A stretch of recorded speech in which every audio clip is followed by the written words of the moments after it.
Okay, we're going to resin these pieces now, and I actually am going to go get another layer of gloves. Okay, I'm double gloved and I'm ready to get going, and I am going to start mixing up the resin.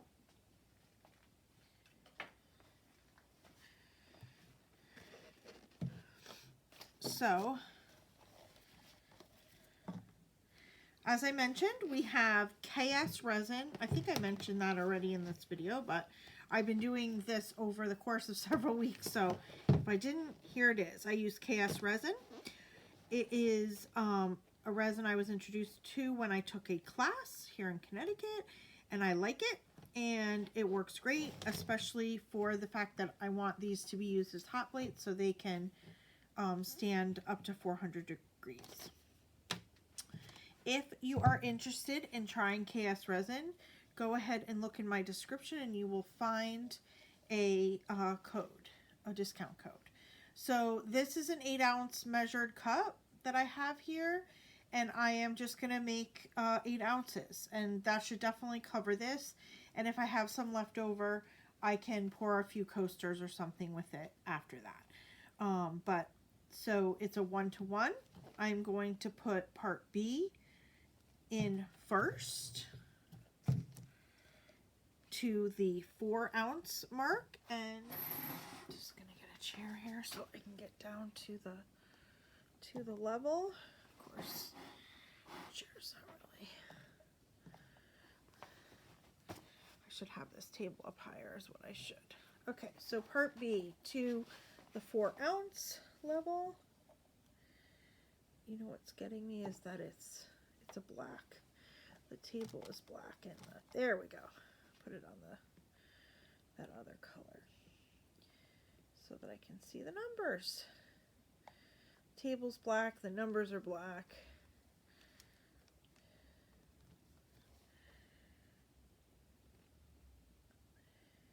Put this to the 4-ounce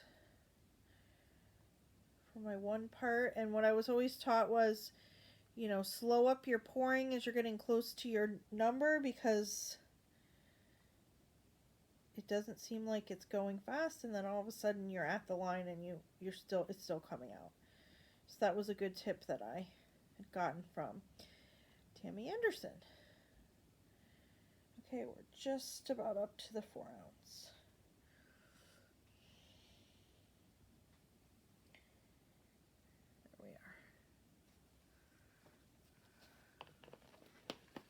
Okay, so that's part B, and now we're going to put part A up to the 8-ounce, which is a little easier for me to see because it's at the top of the cup.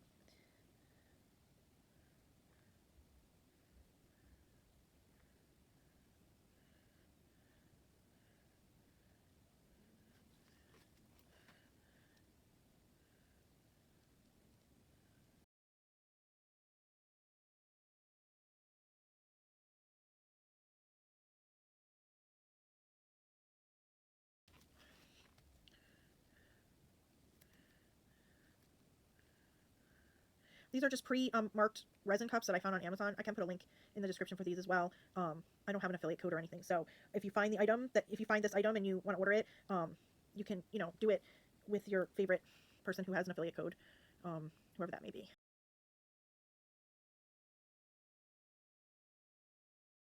That's probably good.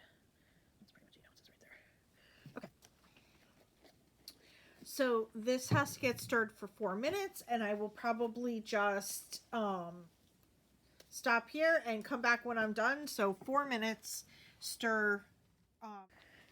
Okay, we're back, and I just wanted to show you the resin. I have it here, and I've mixed it for 4 minutes, and I'm feeling pretty good about it.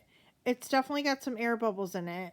But it doesn't have the stringies, and I always had a hard time figuring that out. And when I realized one day, I looked at it and I thought, oh, it looks like egg drop soup. So if it looks like egg drop soup, then that's not good. You still have strings in there. if it looks like bubbles, and that's just air from all the stirring. And it doesn't have to necessarily look crystal clear in your cup, especially when you have all those air bubbles from all that stirring that you just did.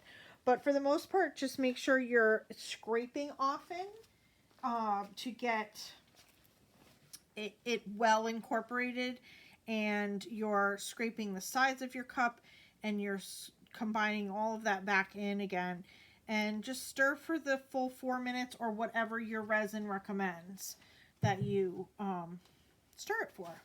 So I think we're good here, even though we have a lot of bubbles. We can get those out with the heat gun or the torch.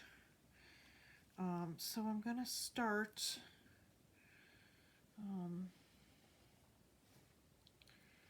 pouring some on here. So we have our 2 hot plates, and I am going to resin them now. And there's no real reason why one has parchment under it, other with regard to the resin. There's no reason with regard to the resin that I have that.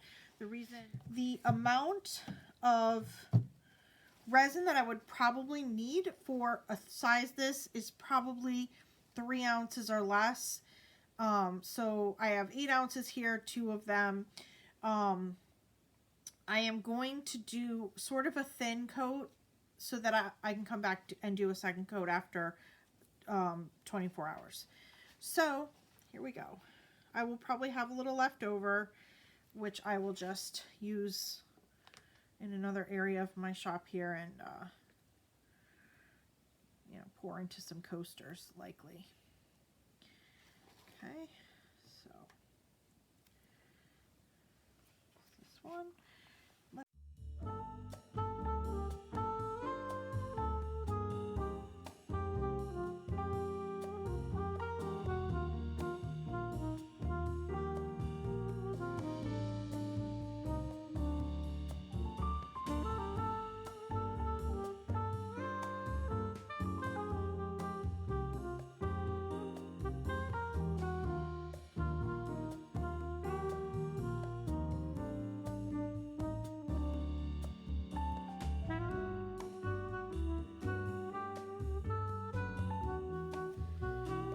So I am double gloved, so I am going to use my hands here in a minute. I just want to kind of get it spread around a little bit first.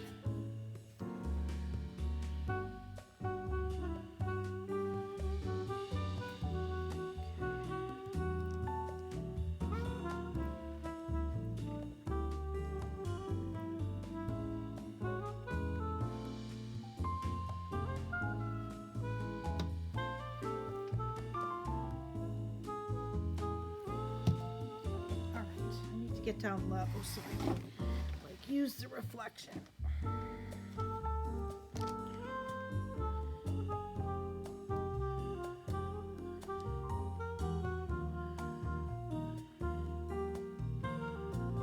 So like I said, I definitely want to put 2 layers on this, so the first layer can be kind of thin.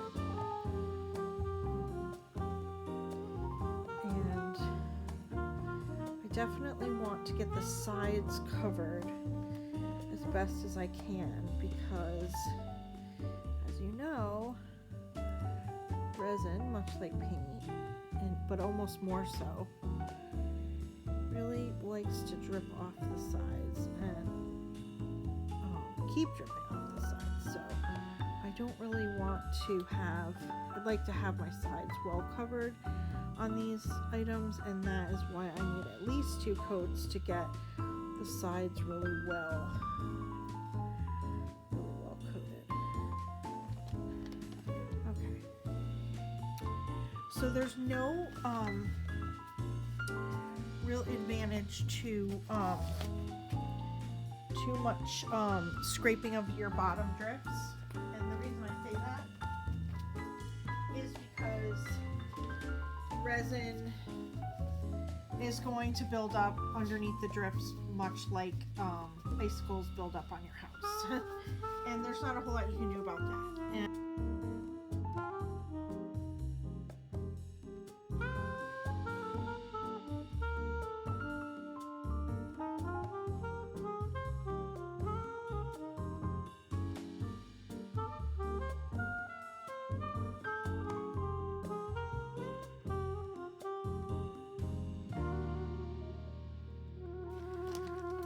you can't avoid having big drips underneath.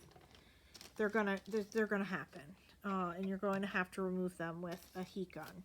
So when we get to that part, I will show you how that works when we get to that part of the video. Okay, so I'm just doing a little bubble popping, much like I would do if I had paint.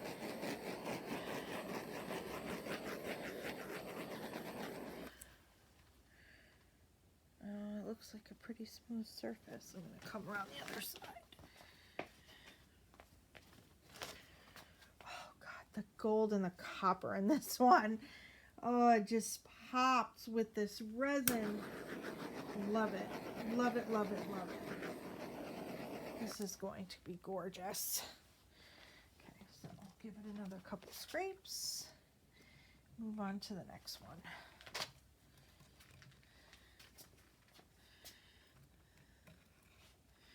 Now, I am going to be selling this at my market in December. And I will tell you that they will not be cured because I am doing this, I don't know, I think it's the 11th. So I'm going to sell them, but I'm going to tell people, listen, don't put something really hot on it until, you know, into the middle of December. So just so you know, that's what I'm going to be doing, because I actually meant to pour this resin and get these resined a week ago. However, my day job was so busy, and I just did not have time to do these in the evening as I had hoped that I would do. So here we are. It's okay, getting it done, but would have liked to have done it sooner, about a week ago.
So I think this is pretty good.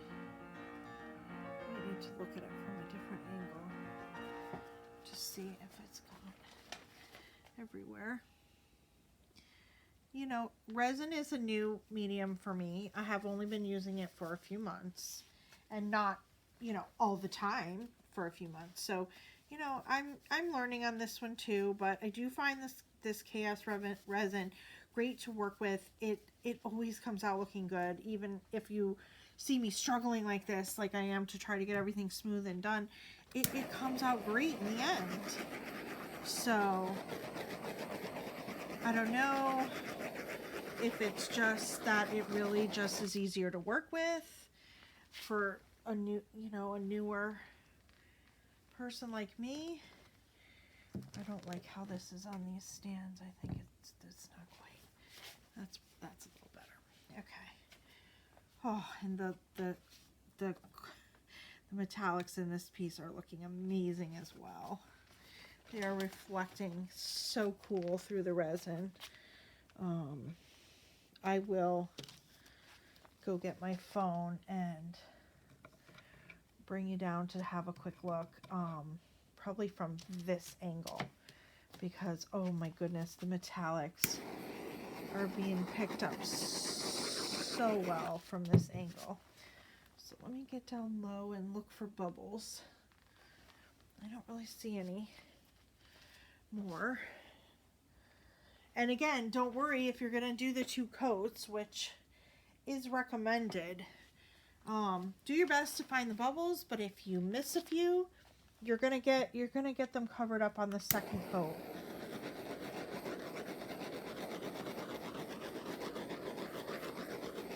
Yeah, let me go get my phone and show you how cool these look. So again, I double gloved, so I'm gonna take the gloves that I used to put my hands in the resin off, and now I just have basically dry gloves to move forward. So I want to show you these, and then I need to use up the rest of this resin. So I'm just gonna pour it probably into a coaster mold. So we'll be right back.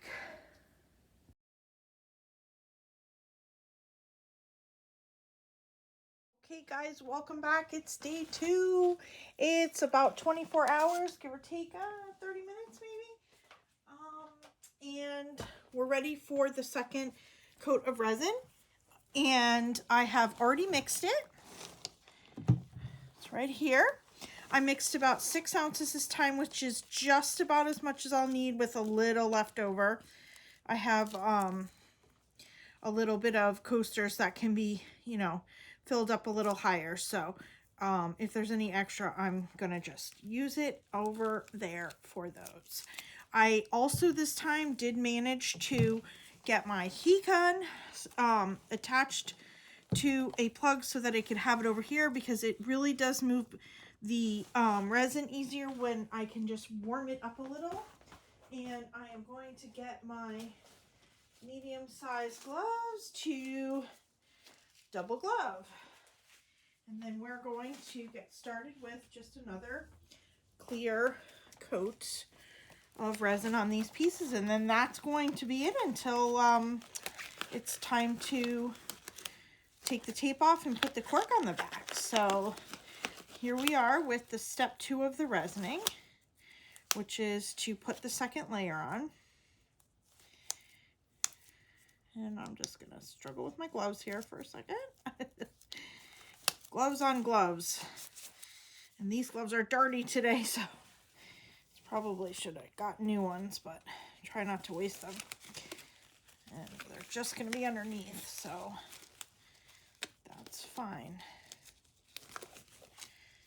Okay, but I do want to protect my hands, and it does make it easier to have 2 gloves when I'm going to actually put my hands in the resin. That is a tip from Canella Sirocco, and it's a good one. Okay, so let's get going with the next layer of resin on this guy. And so this is just meant to sort of warm it up so it's easier to move. This heat gun is just to give you the deets in case it you know it matters to you. It's a AC 110 volt, which I think just means it's got a regular plug, and 60 hertz HZ. It's 1800 watts. It goes from 752 degrees Fahrenheit to 1112 degrees Fahrenheit. It's the brand is Seek One. I got it on Amazon. It wasn't very expensive. The whole point of it is, and I'm only putting it on the first notch, so not really very high.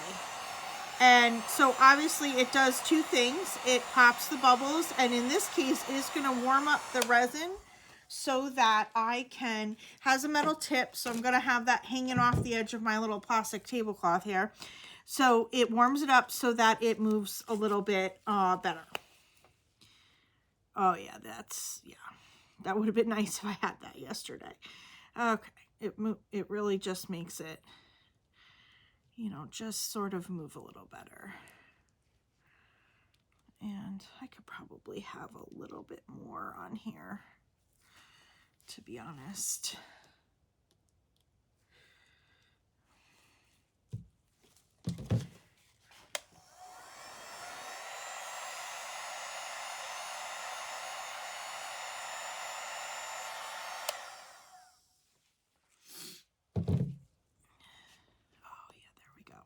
All right, so I'm just going to push it all to the edges and let it sort of roll over, as well as I will roll my fingers around the edges too. Okay.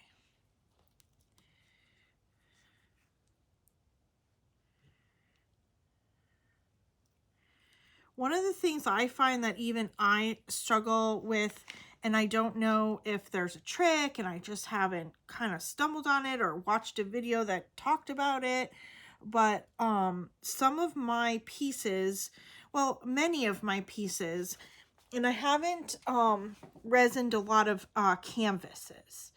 I think I did one and it was fine. But mostly the things I have resined are either coasters or things like this.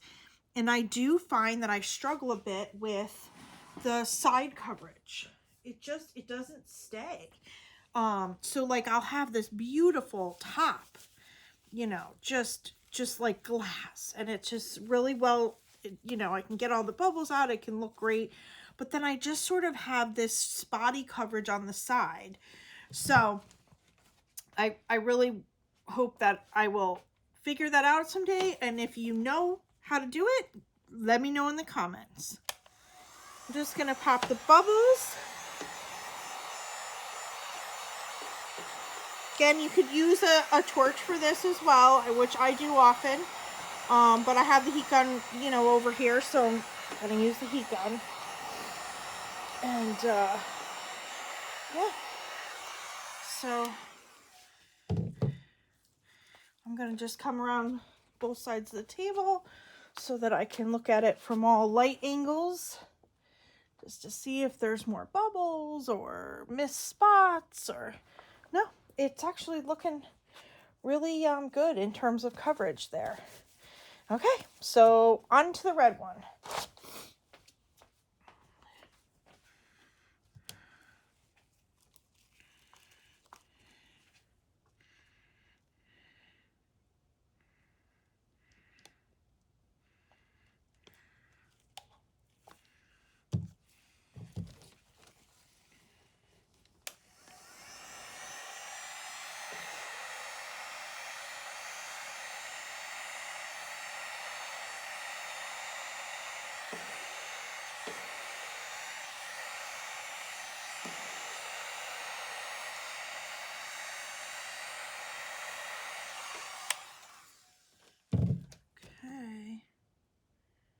Oh, that's pretty hot, but that's okay. I don't think I burned it or anything. It's just a little hotter than the last time.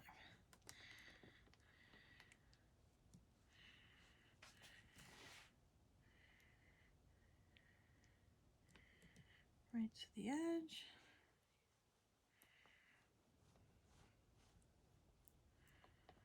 Everywhere.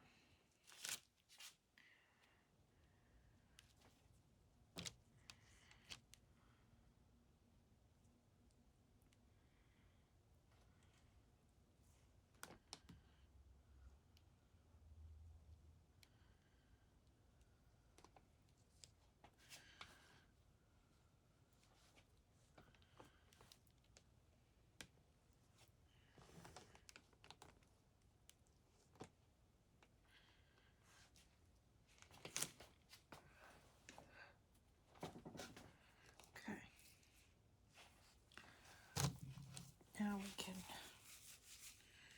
really stand to pop some bubbles. And then we could probably give a scrape underneath on both of them.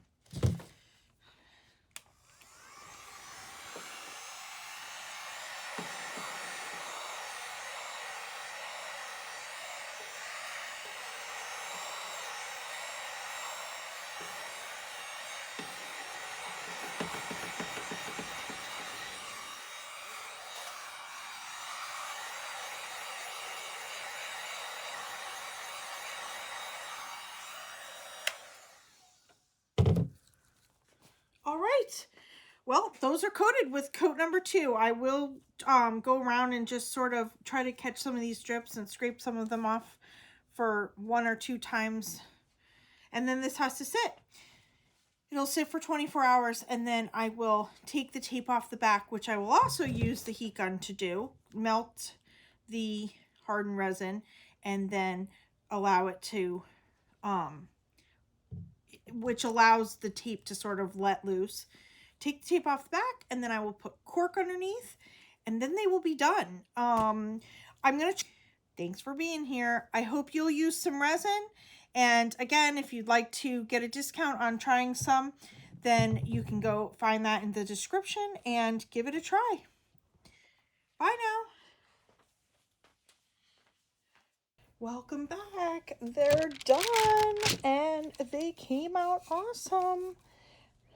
The surface is so shiny and it's really quite perfect. Thankfully, this resin, as usual, has performed beautifully. The surface is perfectly flat and there happens to be no bubbles. So we need to remove the back and add our finishing for these pieces.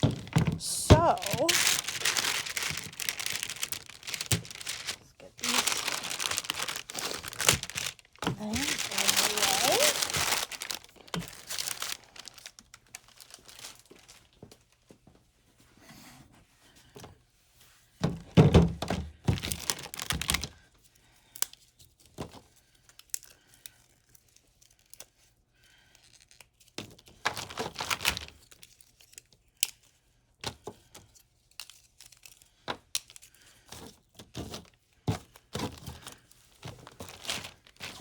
All right, so to finish these off, we are going to remove the tape, which is pretty sturdily on there by these drips of resin. So in order for us to get these off, we need to warm up the resin. So that's where we're going to start.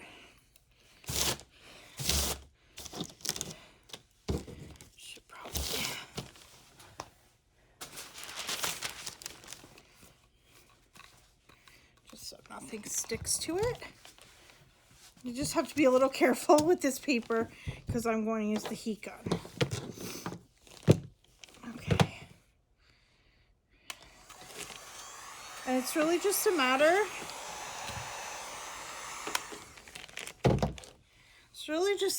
of warming those drips up. So let's see where's a good start for my tape. Where's like a starting spot?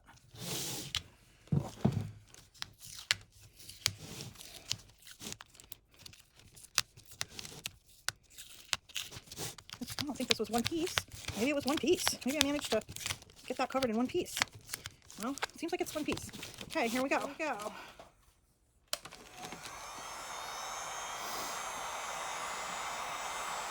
Just want to keep the heat gun moving. And you just want to warm the resin up enough for it to just sort of release the tape.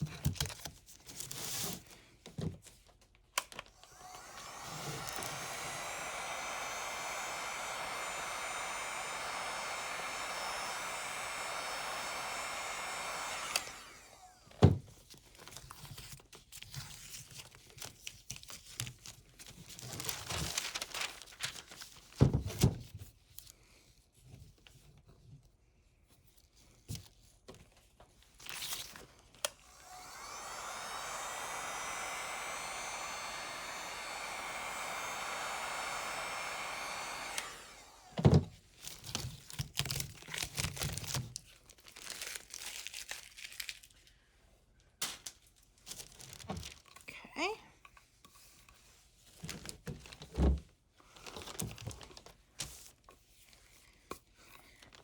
Now, obviously I'm getting fingerprints all over this.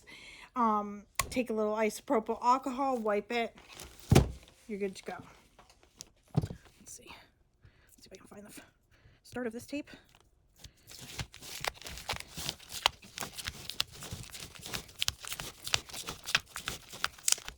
There it is.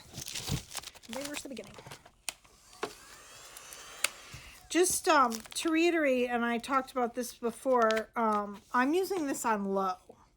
So I'm sure there are plenty of applications where I may need to use the full heat capacity of this gun, but I am doing this on the first notch and it is all I need. So might as well, safe than sorry. If you don't need more heat, don't use more heat.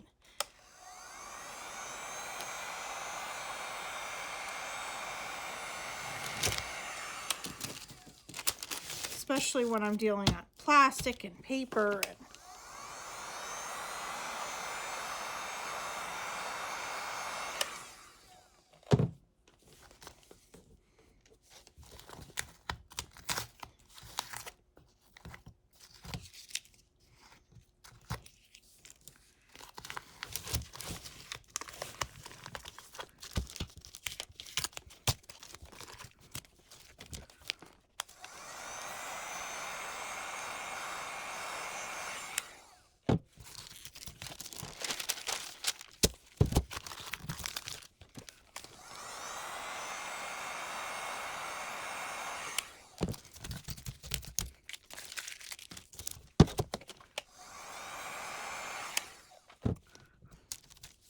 Okay, voila. Oh, that's it. The next step is I am going to cut some cork for underneath. Remember I mentioned these were spare, scrap corian rounds. So the bottoms are marked where the where they cut them out of the sheet of corian. So this is going to be covered in cork to just neaten that up. So what I'm going to do is take my piece of cork. Let's try to save, rather than doing it right in the middle, I can save all of this in case I have smaller things that need some cork. So what I'm going to do is I'm actually going to cut the cork so it's just a little smaller than the round. I could easily just measure it and use a compass, but what I'm going to do is, usually I'd use a pencil, but it's just a pen. It's not going to mark the corian. I wouldn't use a Sharpie, and I'm just going to do my circle here, and then I'm going to cut